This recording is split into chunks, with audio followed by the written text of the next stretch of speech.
Hello, ladies and gentlemen. It's me, Sonic WWE 318, back again for another video for you guys.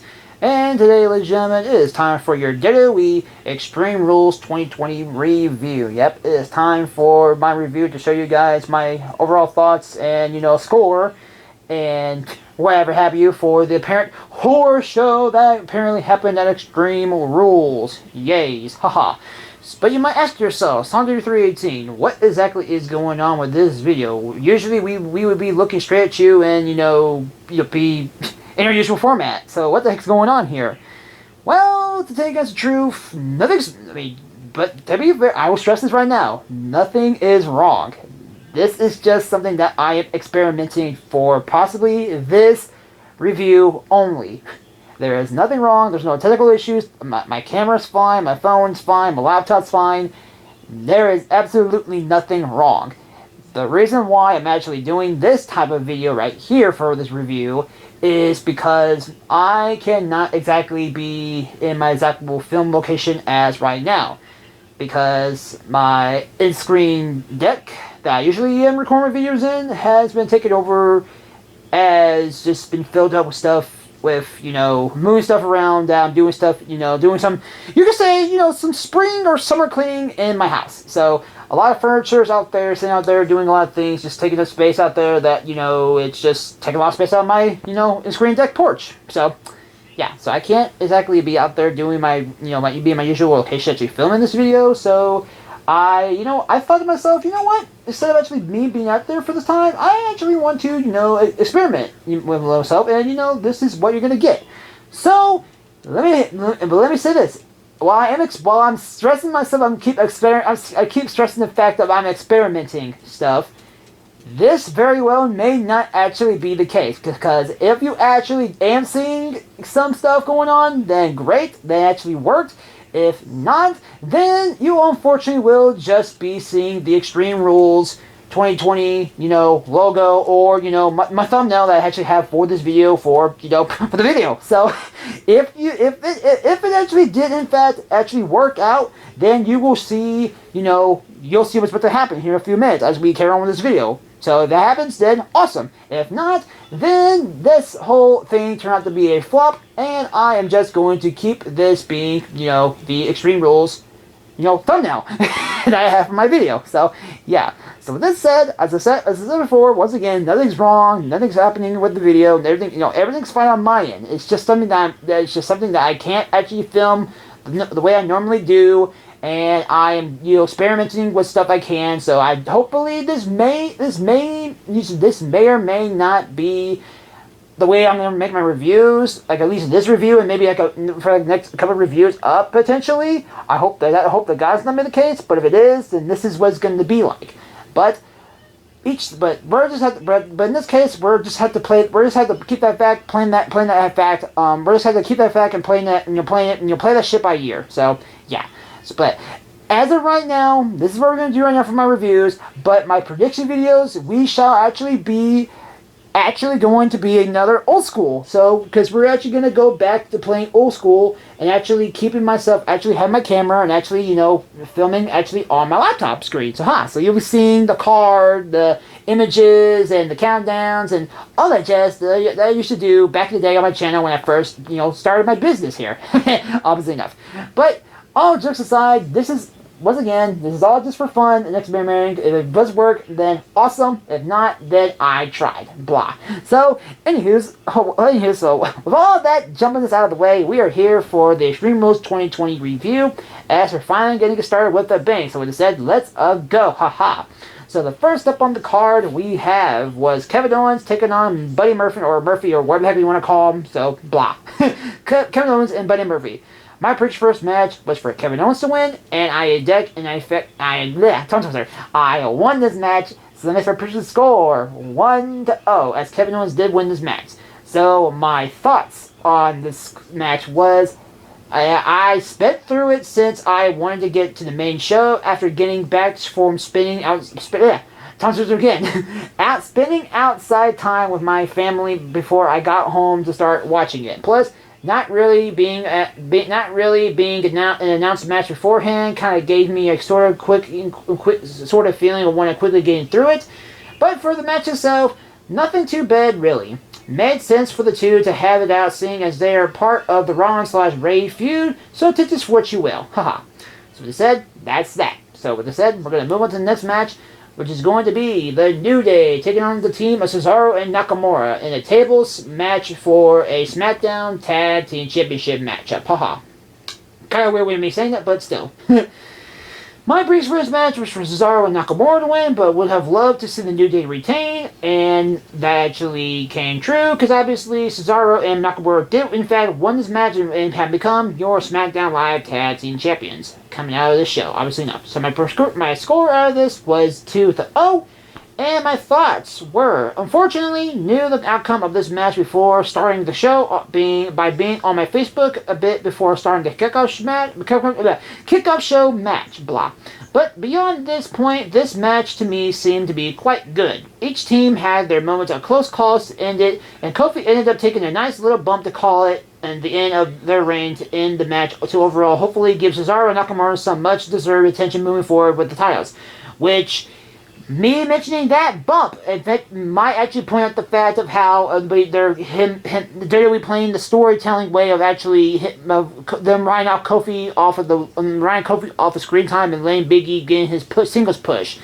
So go figure, me actually mentioning that little bump that he actually took there, for that potentially being the reason why Kofi is off TV and now Big E's getting his single run right now currently in WWE. So there you go. But as said, let's move on next up to the next matchup, which was Nikki Cross and Bayley for the SmackDown Women's Championship. My prediction for this match was for Bayley to win to move on to finally building the feud with and facing Banks at SummerSlam. My prediction came true as Bayley did win this match, and my score of this match was 3-0. My thoughts on this match was, honestly, not too sure what to say coming out of this match. On one hand, the match seemed to be full of action and seemed to just keep running with it. But on the other hand, to me, it seemed quite too long, and I'm just quite tired of the usual face being duped by the heel's slacky thing. Granted, Nikki was more or less just here to be the hurdle, as I mentioned before in my predictions video, for Bayley to move over to get to SummerSlam with Banks. But she at least had some fight to show in her, to say the least. Nothing too grand, but still enjoyable in the end of things. So, yay. Moving on next, we have Seth Rollins and Rey Mysterio in the Eye for an Eye match. Woo! One of the horror elements of the show. Haha. My prediction for this match was for Rollins to win, but could see why Rey would win for the reasons given in my predictions, which obviously I'm not going to say because obviously I don't have it in my notes, and I said in my predictions. So if you do want to know my reasons, then you can quickly go through my predictions to see why. So blah.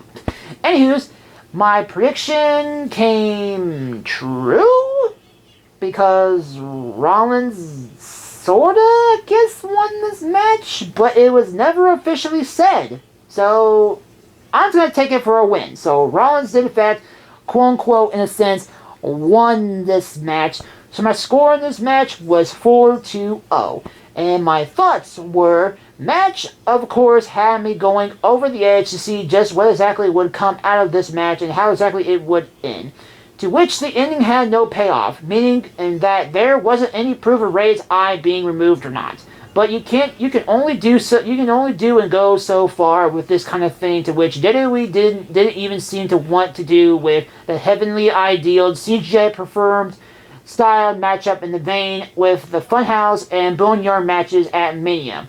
So, but yeah, you can do what you do. So they did what they did, but in the end, it just kind of seemed underperformed from expectations. So, yeah. Once again, there you go. So next up, moving on from the Eye for an Eye match, we have Alexa Bliss. No, wow, I misread that. My bad, botching myself. We have Asuka taking on Sasha Banks for the Raw Women's Championship. My prediction for this match was for Asuka to win to let Banks move on to facing Bayley at SummerSlam, which I ended up losing this match because obviously Banks won this match and became the Raw Women's Champion, which as of right now I have it on my card. I have it as lose ? Because obviously I was going with the mindset of actually going through obviously saying, "Oh, this is gonna be for storyline, and this could obviously be fixed up next night on Monday Night Raw with Asuka getting a rematch against freaking Banks, and we can clear this up next night on Raw," which they in fact did that. But in the end, we ended up having the exact same result as freaking Banks did, walk away with being the Raw Women's Champion as we're currently right now heading towards SummerSlam. So there is that. So, yeah. So, as of right now, this match actually ended up with Sasha Banks winning this match, and my score actually being officially 4-1. And my thoughts were, at first, felt the match was moving too slow, but then picked up along the way. Such a shame it had in such a dumb fashion as it did. Granted, WWE could still book themselves out of it by making Banks lose the title on Raw, which, as I just said before, the next night, and still carry on with the plan from here. But still dumb how it was booked in the way it was instead of the match in a DQ like it should have. With Bayley, coming out, attacking the, doing what she did with the ref, and, stripping the ref and getting the freaking his shirt on, and, being the one to be the 1, 2, 3 to the match, and being the one to actually be the referee in the match, and just the fact of the ref being attacked or actually being out of it, and so it should have been the freaking bell ringers be the idea of saying, "Oh shit, the ref freaking is out of it. We should ring the bell." Even the ref is actually attacked himself. The referee can't actually say, call the shots, call the match off himself. We should be the next responsible people to say, "Oh shit, this match ends for now. Ding ding ding, disqualification." But WWE is doing their shit to actually push the story forward. So there you go. But anywho's, regardless of that all, still, yeah, and DQ, like it should have. But still, a story was told and will continue from it all. So I at least give it that.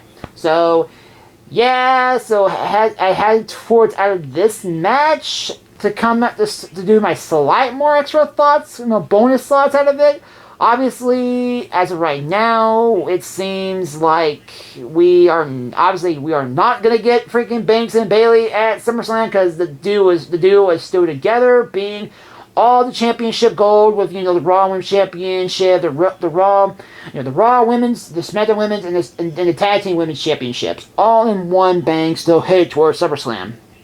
But it seems, as of now, that we are also going to be getting Asuka to be the one to be facing both Bayley and Sasha Banks at SummerSlam for both championships, for the Raw and SmackDown Women's Championship. So that is going to be interesting to say the least. So we shall see what happens within the next week or so, because obviously I am filming this the weekend before SummerSlam. Now you're getting this up before SummerSlam, so you're getting this actually the week before SummerSlam, and I will be obviously right back next week for SummerSlam coverage. So yay! So yay for SummerSlam. Obviously, the biggest party of the summer is going to be here next week. So and here's each their own. Obviously, so that's the whole point.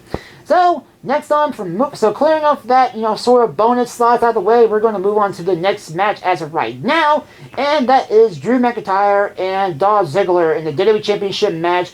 As we were heading to the show, it was an undisclosed, stipulated matchup. But then when we actually got to the show itself, we had Dolph Ziggler choose it being an Extreme Rules match, only for the rules to apply for Ziggler himself. So Ziggler could do all he wants, but Drew cannot do that shit. So Dolph Ziggler could do anything he wants, but Drew McIntyre had to follow the traditional rules of a WWE style matchup. So yeah, my prediction for this match was for McIntyre, to say the least, and I won this match as Drew McIntyre actually did retain his championship, so hurrah.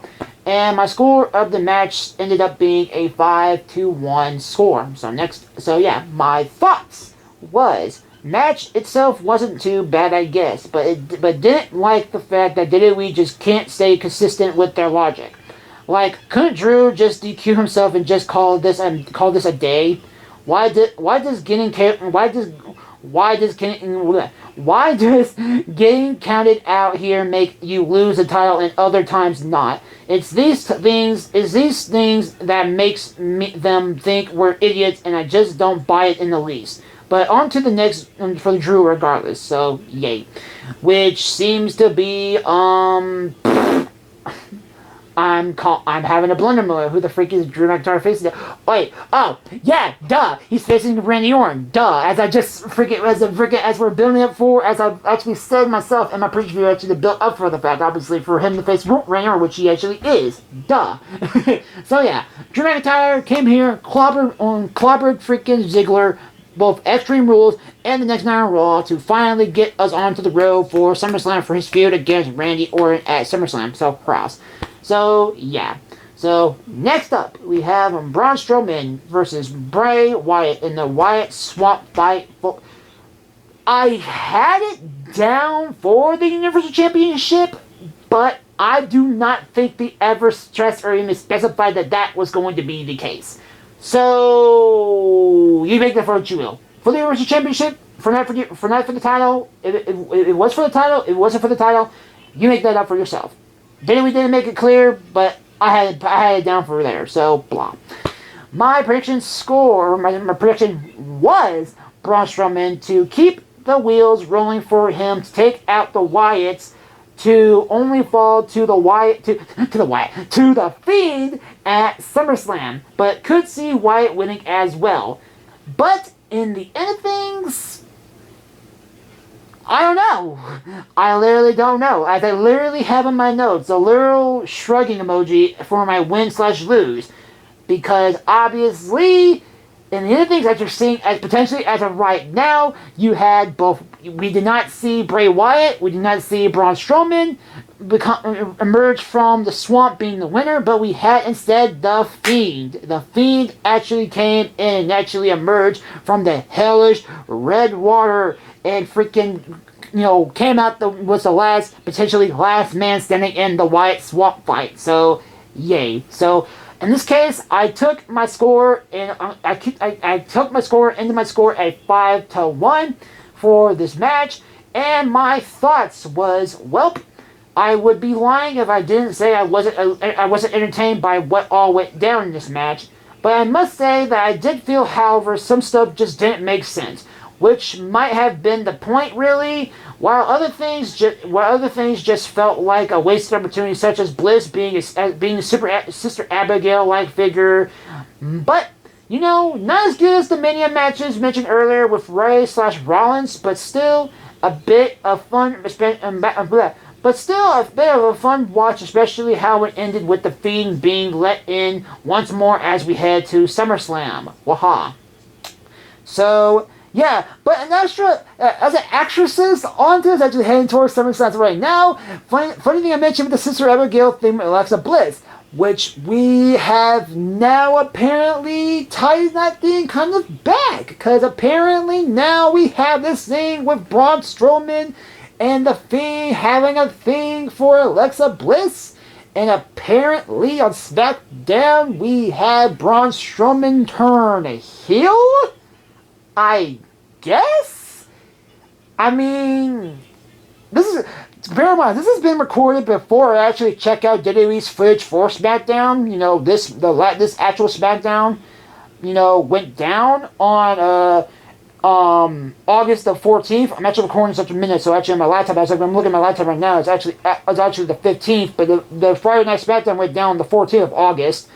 But, so, on that night on SmackDown, there apparently was a thing that went down between Braun Strowman having his hair buzz cut, so he's practically bald, in a sense, and he was manhandling or apparently bench pressing in a sense, as of what I've seen, because I haven't fully seen it yet. He was holding Alexa Bliss over his arms, apparently, and I guess that somehow triggered I'm guessing it triggered the Fiend to either do something or appear or something like that, so I guess you can sort of make that as a double turn. Braun turns heel and Wyatt turns, or the Fiend is a sort of a face or a tween, whatever you want to call it. I don't know.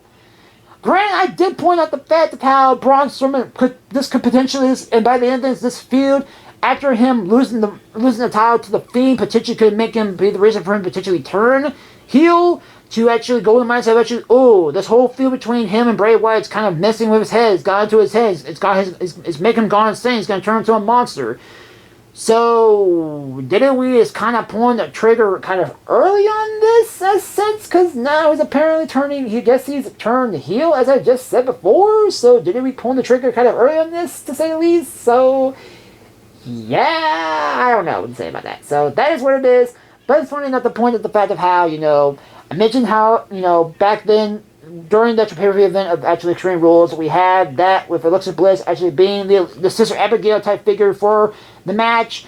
But now we're actually seeing how The Fiend and Braun Strowman are actually having an intertwined feud, going towards SummerSlam, having some involvement actually with Alexa Bliss and the other things as well. So that's kind of funny for me, and me kind of a side tangent of me actually mentioning as well to actually have this slight edge of a bonus slot heading out of this match as a whole. But still, overall thoughts. Overall though, my final score of the show, as I've said, as jumping from the said match, was 5-1. 5 wins and 1 loss for my prediction score, to say the least.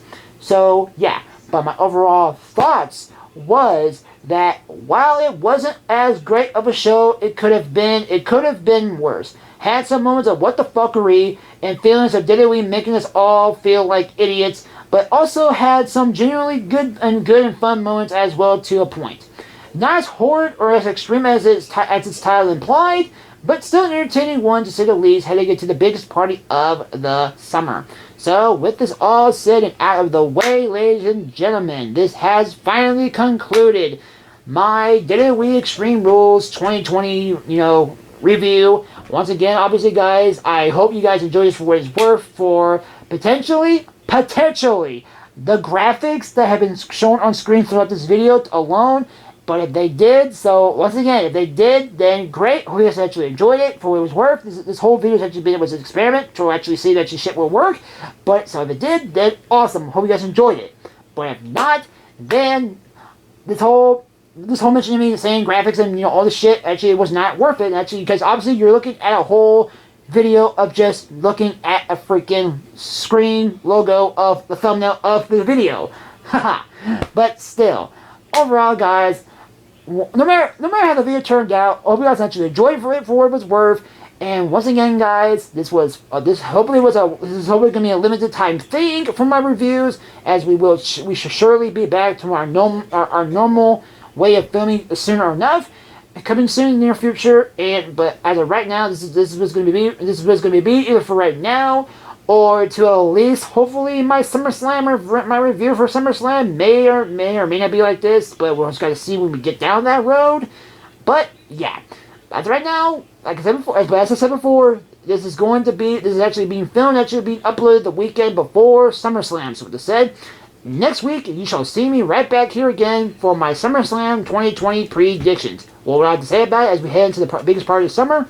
You have to find out next time to find out then. So with that said, ladies and gentlemen, I thank y'all for watching this once again, and I'll see you guys next time for the SummerSlam of the summer, if you can call it that. But anyways, guys, I thank y'all for watching on Sunday 318, and I'm signing out. Peace, ladies and gentlemen.